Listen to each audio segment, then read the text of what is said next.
Okay, it's here somewhere. Oh, there you go.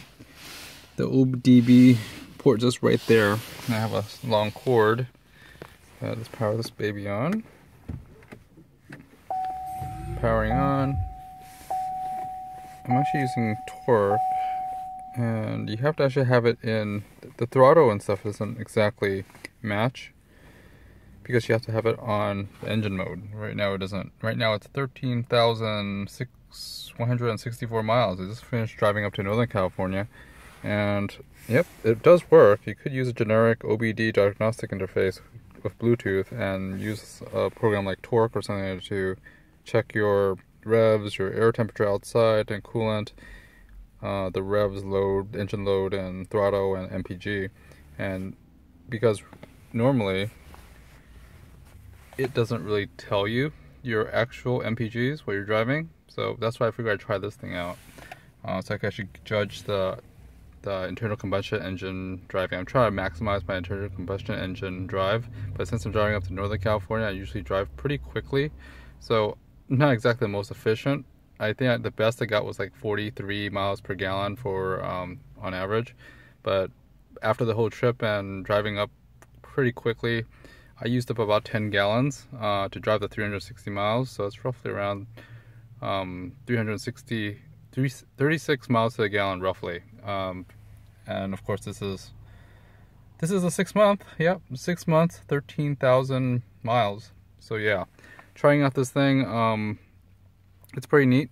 The thing I found out was that the revs, the max I got on the revs when full throttle, yeah, 100%, was about, I think it was 5,200 RPM. In terms of air temperature, I was driving at about roughly 40 to 50 degrees Fahrenheit outside, and my coolant went up to about close to 200 degrees roughly. Overall, MPG wise, you know, I like how this one actually shows your actual MPG. You know, it fluctuates like how the other cars do. But at the same time, I realized another thing, since, you know, we're talking about this, is that the RPMs, you know, when you're actually driving in hold mode, basically what happens is that you're holding all your EV power till later. So I was holding that for the mountains and hills and acceleration and stuff. So I was driving pretty much in hold mode, and I was using the internal combustion engine and using gas pretty much the entire time. So long story short, this helped a lot in telling what the heck is happening in terms of the revs and the load of the engine, and also the throttle positioning. Once you switch it to normal mode, this throttle position the MPG goes to 0, and of course, actually no, MPG goes to 255, but the throttle goes to I think like 0 or something. It doesn't, all this stuff just zeroes out because your engine just completely stops and it doesn't react to any of the PIDs. So long story short, it's pretty fun, but in order to get this thing to work, you have to, of course, hit the mode button and, you know, use your internal combustion engine. Anywho, long story short, I'll probably do a little bit deeper thing on this, but I also found out that if you're driving a lot of miles like how I do and using a lot of internal combustion engine and using just a lot of gas, your MPG going up a steep hill using hold mode, it's about 16 miles to a gallon. And no matter how you floor it, it's about 16 to 20 miles to a gallon. This is from experience. This is probably like what, my 6th or 7th time driving up to Northern California and doing the 300-mile drive up and 360-mile drive back down. So every time you go up those hills and mountain passes, it's about 16 miles to a gallon to 20 miles to a gallon on average, just to be on the honest side. And when cruising along the I-5, basically you're getting about 40 miles to a gallon roughly. So if you average it all out, and I actually use if you use hold mode during the long distance drives, just using gas, you're getting about 38 to 40 miles to a gallon. If you're using EV mode during the when you're doing stop and go traffic inside the city, that's where you're gonna save your 40 miles to 60 miles from doing that. You know, you easily, you know, get back your MPG, and your average MPG would probably go up higher. But I just basically use gas all the way from LA this morning, from 4 o'clock all the way to San Jose. which basically I just use gas all the way up here. And gas right now is pretty inexpensive at about $2.25 here in San Jose, and it's about I think $2.50 in Los Angeles. So no big deal. You know, it is Christmas time and everyone's driving, so I figure I'd take one day off and drive early. So anywho, sounds great. This is the 6-month review. I did one prior, but this one actually is a little more accurate because it actually uses this Bluetooth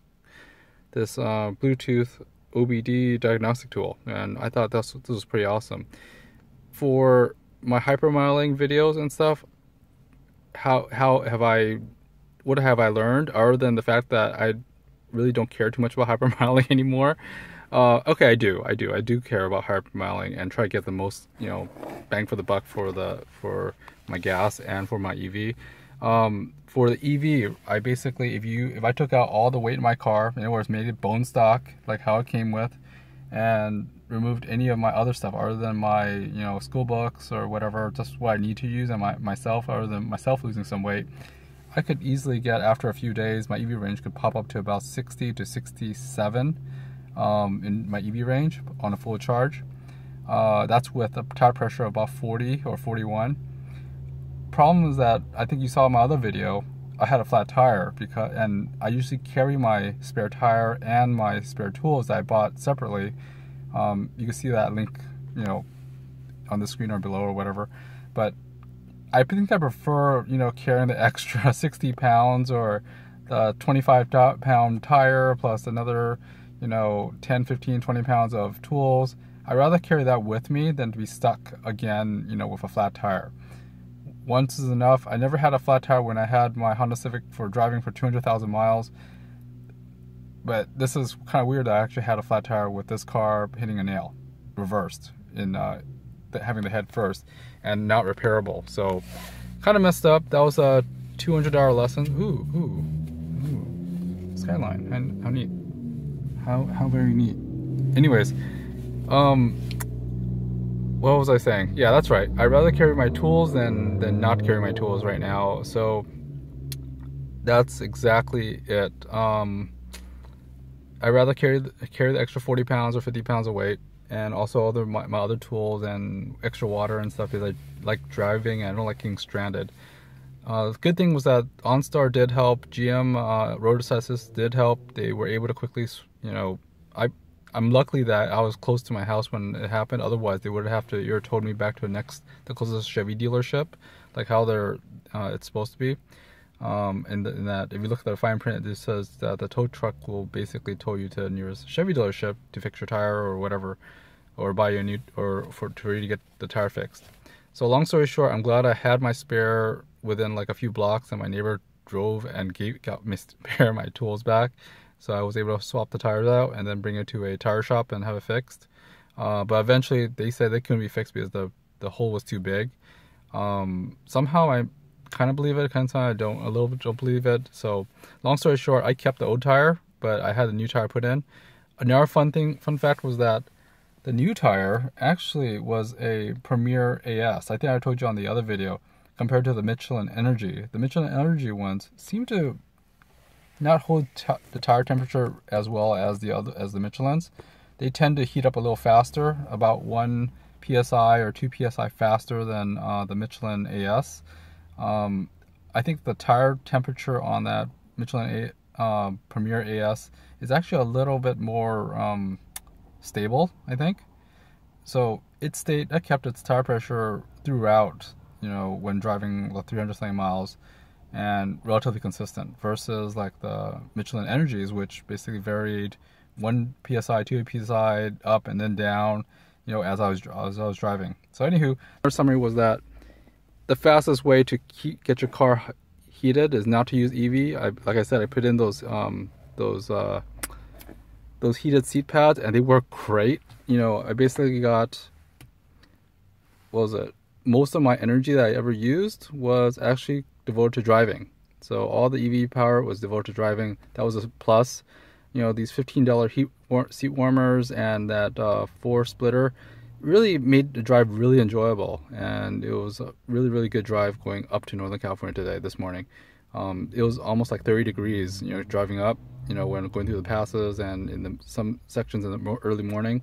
But overall, it was really enjoyable having heated massaging seats, you know, my thighs and my butt and my lower back. So anyways, long story short, guys, heated seats definitely do work, and if you use any of the climate settings, it's going to drain that energy really quick. I decided not to. But another trick was that if you are planning to do a long distance or over 100 miles, you know you're not going to use you know you're going to have to use gas. It's easier just to use your gas and heat up the car and not even have to turn on your air conditioning or eco or max mode on.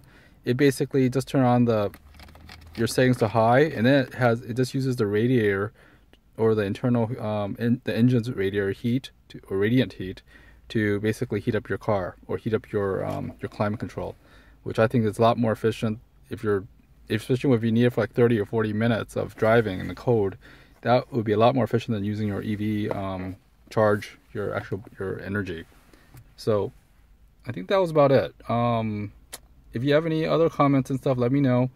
Or if you have any other things that you want to find out, let me know too. I mean, I'm learning about this car as well, and it's all fun.